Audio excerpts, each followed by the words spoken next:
अमावस्या के दिन सारे पितृदोष समाप्त हो जाएगा, सारा पितृदोष समाप्त। जिनके यहाँ पितृदोष होता है, काल सर्प दोष होता है, वास्तु दोष होता है, उनको ज्यादा कुछ नहीं करना होना। महाराज एक बेल का फल लीजिए। क्या लेना है? बेल का फल, बेलपत्री का जो फल होता है उसको ले लो। उसके अंदर का जो गुर्दा होता है, अंदर का जो भाग होता है, उसको निकाल लीजिए और उस बेल के फल में आटा सेक कर उसमें शक्कर मिलाकर उसको उसके अंदर भर लीजिए।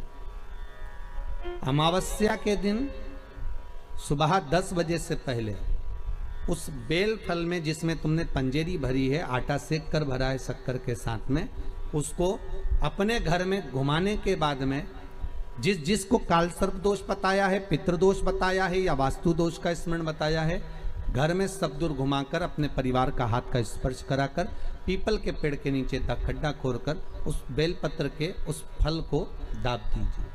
उस फल को उसमें दबा दीजिए। महाराज केवल एक अमावस्या करना रहता है, पितरों के दोष से मुक्ति मिलती है और हमारे घर के कार्य सफल होना प्रारंभ हो जाते हैं। कार्य की सफलता होती है, कार्य में सफलता प्राप्त होने लगती है। अमावस्या के दिन दोष काल में, प्रदोष के समय पर, प्रदोष काल में शाम के समय पर जाकर किसी भी नदी, तालाब, बावड़ी, कुआं, कहीं ना कहीं जो आपके पास में हो, वहां पर एक घी का दिया, बत्ती का मुंह दक्षिण की ओर कर कर अवश्य जला कर जाना। सारे पितृदोष समाप्त हो जाएगा, सारा पितृदोष समाप्त। अमावस्या के दिन किसी भी जलाशय के पास में, नदी, तालाब, बावड़ी, कुआं, जो आपके शहर में, आपके गांव में, आपके नगर में हो, वहां जाकर लगा दे। अगर नदी, तालाब, बावड़ी, कुआं नहीं है तो पीपल का वृक्ष हो या बेलपत्री का वृक्ष हो या बट का वृक्ष हो, उसके नीचे लगा दो प्रदोष काल में। पर अमावस्या के दिन लगाएं जरूर। क्यों? क्योंकि अमावस्या के दिन पितृ शाम के समय प्रदोष काल में शंकर भगवान का नाम जाप कर कर नदी, तालाब, बावड़ी पर पानी पीने जाते हैं। वहां से जल का आचमन कर कर पितृ अपने लोक को चले जाते हैं प्रदोष काल के समय पर। इसलिए प्रदोष काल में जलाशय के पास में, बावड़ी, कुआं, नदी, तालाब के किनारे पर दिया लगाया जाता है दक्षिण की ओर मुख कर कर बत्ती का। तो पितृ आशीर्वाद देते हुए जाते हैं कि फलो फूलो, आगे बढ़ो, उन्नति करो, तरक्की करो। ये पितरों का आशीर्वाद रहता है, पितरों का वर रहता है। आप देंगे उसको मिलेगा। पितृदोष है, ये आपको कैसे मालूम पड़ेगा?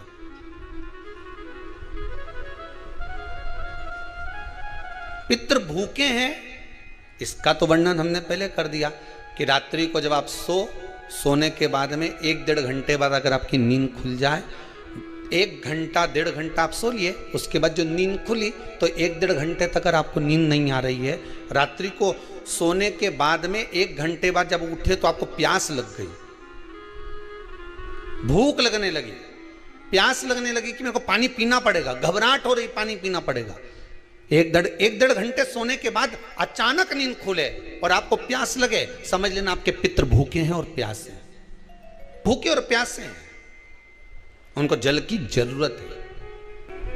किसी भी नदी में, सरोवर में, कुंड में, बावड़ी में, तालाब में, आप तीर्थ में जाकर जब स्नान करते हैं तो स्नान करने के बाद एक काम का नियम बना लो कि अपने हाथ की अंजलि में जल लेकर अपने पूर्वजों को देना है।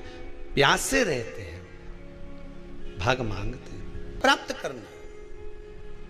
3 वृक्ष पितरों के तुल्य हैं। पहला पीपल, दूसरा बट वृक्ष, तीसरा बेलपत्र का वृक्ष। ये पितरों के तुल्य हैं।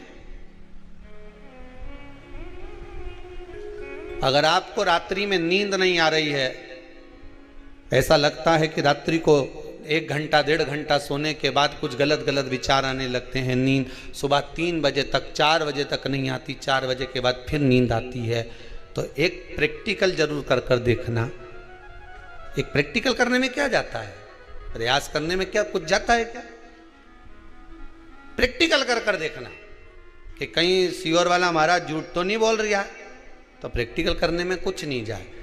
1 लोटा पानी लो, उसमें थोड़ा सा कच्चा दूध डाल लीजिए। पत्री का पेड़ या पीपल का पेड़ या बट का पेड़, इन पेड़ के नीचे ले जाकर उस दूध को दोपहर में सुबह 10 बजे से लेकर 12 बजे के बीच में ले जाकर चढ़ा दीजिए।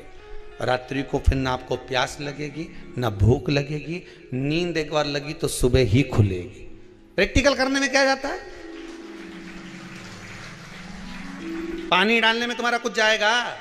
अरे बोलो तो सरी, प्रैक्टिकल करने में क्या जाता है? कुछ भी नहीं बिगड़ेगा। ये तो बस जल डालोगे तुम्हारा ही कुछ अच्छा हो सकता है, बाबा की कृपा। 3 वृक्ष पितरों के तुल्य हैं। पहला जम के बोलिए पीपल, दूसरा बट वृक्ष, तीसरा बेलपत्री का वृक्ष। तीनों पीपल के वृक्ष में 52,000 ब्राह्मण एक साथ निवास करते हैं, इसलिए पितृतुल्य है। बट वृक्ष ब्रह्मा जी के मस्तक से बना, इसलिए पितृतुल्य है। और बेलपत्री का वृक्ष माता पार्वती जी के अश्रु से बना। जब आंसू गिरे थे माता जगत जननी जगदम्बा पार्वती के, उस समय पर पितृलोक में हलचल उत्पन्न हो गई थी। हमारी नातिन की आंख में आंसू कैसे आ गए? मैनावती की पुत्री है।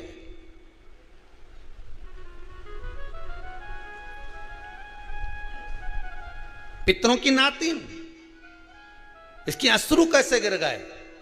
पार्वती जी ने कहा ये आंसू नहीं, मेरा पुण्य भाग प्रकट करती हूं बेलपत्री के रूप में। तो पितरों ने वर दिया था कि ये बेलपत्री का वृक्ष हमारा आशीर्वाद है, इसके नीचे अगर कोई दीप लगाता है, शिव को स्पर्श कर चढ़ाता है, उसके पितरों की शांति होगी। हम स्वयं उसको आशीर्वाद देने के लिए पधारेंगे। बेलपत्र का वृक्ष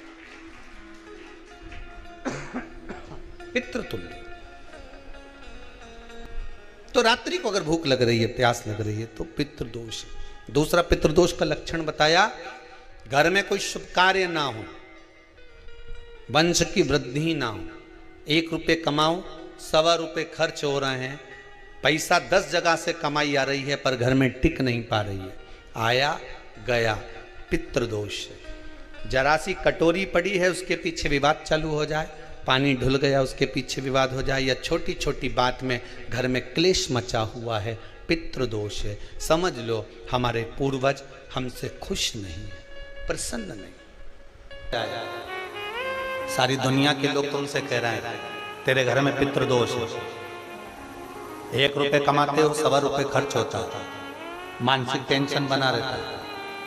घर में एक व्यक्ति बीमार है, ठीक हुआ, दूसरा बीमार पड़ गया, दूसरा ठीक हुआ, तीसरा बीमार पड़ गया, तीसरा ठीक हुआ, चौथा बीमार पड़ गया। मतलब कहीं ना कहीं पितृ का भाव, पितृदोष का वर्णन। किसी ने कहा तुमसे कि तेरे यहाँ पितृदोष है, तूने ब्राह्मण को भोजन करा दिया, पिंडदान करा दिया, तर्पण करा दिया, तिलांजलि करा दी, गया जी का श्राद्ध कर दिया, हरिद्वार चली गई, वहां पिंडदान करवा दिया, ब्राह्मण भोज करवा दिया, तिथि पर भोजन करवा दिया, सब कुछ करवा के देते। अब एक काम और करके देख लो, एक काम और करके देख लो। जब तुम घर में भगवान शंकर की आरती, तुम्हारे घर में शंकर जी का शिवलिंग है, भले काय का भी हो, छोटा सा, भले सियोर का कंकर शंकर हो, नर्मदा का कंकर हो, चाहे शंकर पारक के हो, पीतल के हो, स्टील के हो, लकड़ी के हो, जिसके भी हो, लोहे के हो, पाषाण के हो, जिसके भी हो, शंकर का शिवलिंग अगर हमारे घर में है और आप रोज प्रतिदिन भगवान की आरती करते हो, प्रतिदिन, और आपको लग रहा है कि मेरे यहाँ तकलीफ चल रही है, ये ठीक ही नहीं हो रही, लगभग 1.5 महीना आप कम से कम 45 दिन, 1.5 महीने के करीब में ऐसा प्रयास करना कि भगवान की आरती, शंकर भगवान के शिवलिंग की आरती करने के बाद उस दिए को भगवान के सामने मत रखो, उस दिए को उठाकर जहां तुम पानी का मटका रखते हो, हंडा रखते हो, जिससे तुम पानी पीते हो, तुम्हारे रसोई घर में जो पानी का मटका, हंडा, बाल्टी, आरओ का पानी जिस मटके में गिरता है, हंडे में गिरता है, जिसको हमारे यहाँ पितरों का स्थान कहते हैं, उस स्थान पर, उस मटके के पास में, उस हंडे के पास में, उस बाल्टी के पास में, जहां रसोई घर में पानी रखते हो, उस रसोई घर में पानी जहां रखते हो, उसके पास में उस दिए को भगवान के सामने नहीं रखना। आरती उतारने के बाद उस दिए को ले जाके सीधे परिंडे के पास में, उस हंडे के पास में, मटके के पास में उसको रखो। केवल 1.5 महीना कर कर देखना। 1.5 महीने के बाद तुम्हें मालूम पड़ेगा कि हम वापिस उन्नति की सीढ़ी पर चढ़ना प्रारंभ कर दिए, हमें फल मिलना चाहिए। अब तुम्हें ना कहीं जाना है, ना कहीं आना है, ना कोई खर्चा है। खर्चा है क्या? ईमानदारी से बोलो, कोई तुम्हारा लाखों का रुपया लग गया क्या? रोज आरती करते हो रोज आरती, बस